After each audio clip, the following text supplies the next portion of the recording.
మనక్కడ గెలిచినాక పార్టీ గట్టిగానాక ఏదన్నా out right ఉంటా నేను. మనది ఇంకా 3 ఏళ్ళు ఉంటది. నెక్స్ట్ కూడా ఎవనయ్యకినాము మొత్తం కుప్పి పడేస్తా నేను. ఏ ఊర్లు కొనేస్తా నేను. సమస్య ఉండదు. నెక్స్ట్ టైం మనం ఖర్చు పెట్టినట్టు వాళ్ళేం పెడతారు. వాళ్ళు 100 పెడితే 200 కోట్లు పెడతా నేను. ఇప్పుడు మీరు గట్టికి కావాలా? నేను చెప్పేది తినేసినా. నేను చెప్పేది తిను. అరే ఏమో మొండి మాటలు మాట్లాడతారు. రాజకీయం ఏం చేస్తాను ఇక మేము ఇట్లా చేస్తే? నాకు ఉన్నది రిపోర్ట్ నేను తీసుకొని చేస్తున్నా కదా. నేను చిన్న పిల్లగాని కాదు కదా. నాకు ఏడ గెలుస్తుంది ఏడ నువ్వు ఇక్కడ ఊర్లో తెలుసుకో ఒకసారి. ఊర్లో నేనే సర్వే రిపోర్ట్ చేస్తున్నా అంటే మొత్తం చేపిస్తున్నా. చెప్పినాక నువ్వు నమ్మకపోతే ఎట్లా? 200% గెలవవు. మదర్ ప్రామిస్ చెప్తున్నా. నీ ఇష్టం. చెప్తున్నా వినకపోతే ఎట్లా? అరే అన్ని మొండి మాటలు మాట్లాడితే ఊర్లో తెలుసుకో అంటే అంత పని చేసిన నీ ఎమ్మెల్యే ఎలక్షన్ లో మేము ఎంత కష్టపడము. అలా అట్లే మాట్లాడతావాను అంటే నీకోసం అడుగుతున్నావా?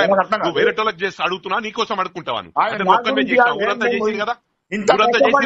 మీరు ఇప్పుడు మళ్ళీ ఆయనకి ఇవ్వమంటే ఎట్లా? అవన్నీ మాట్లాడకేను. అవన్నీ మాట్లాడకు. నీ ఇష్టం. నేను చెప్పేది నువ్వు మంచిదా అమ్మా? అంత రూబాబు మాటలు మాట్లాడుతున్నావా? అంత రూబాబు మాటలు అని మెంబరే గెలవలేవు నువ్వు. మళ్ళీ పనికిరాని మాటలు మాట్లాడుతున్నావు. సీతారాం రెడ్డి గెలిచింది అన్న 2 మాటలు ఆయన కూడా గెలవాలి. మెంబర్ గెలవాలి అన్న. ఇక ఉట్టిగా నువ్వు పరికినారు ఆర్గ్యుమెంట్ చేయకు. నువ్వు సర్వే చేసుకోరుతున్నాను. సర్వే చేయించుకోను. సర్వే అందరు నన్ను ఏమని చెప్తారు. నువ్వు బయట వాళ్ళతో ఎవడో 2-3 కొట్టోళ్ళు చెప్తే ఇంతవాను. వాళ్ళు అన్న ఒక నిమిషం నీకు ఒక్కసారి చెప్పేదాకా ఈయన సీదా మాట్లాడినప్పుడు అర్థమైంది నీ మాట్లాడే విధానం. ఏమంటున్నా ఊర్లో రోడ్లు నాకు తెలుసు. ఏమో అన్ని నడుపుతా ఉన్నావు. మెజార్టీ రాలేమో మాట్లాడుతూ ఉన్నావు అని. నేను ఏమంటున్నా వింటాను.